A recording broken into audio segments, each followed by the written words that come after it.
நார்வேவுடைய தலைநகர் ஆஸ்லோல ரொம்ப முக்கியமான கல்ச்சுரல் லேண்ட்மார்க் மற்றும் அதிக போட்டோ எடுக்கப்பட்ட இடம் இந்த ராயல் பேலஸ் தாங்க. இந்த பேலஸை சுற்றியுள்ள பேலஸ் பார்க் வருடம் முழுவதும் விசிட்டர்ஸ்க்காக திறந்து வைக்கப்பட்டிருக்குங்க.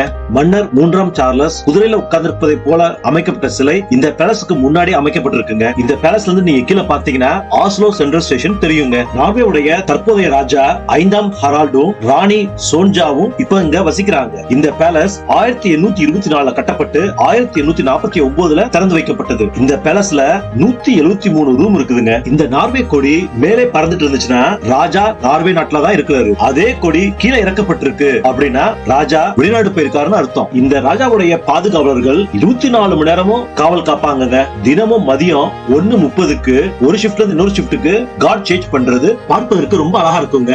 மே 17ஆம் தேதி இந்த பேலஸோட பால்கனில இருந்து ராஜா ஃபேமிலி மக்களை விஷ் பண்ணுவாங்க.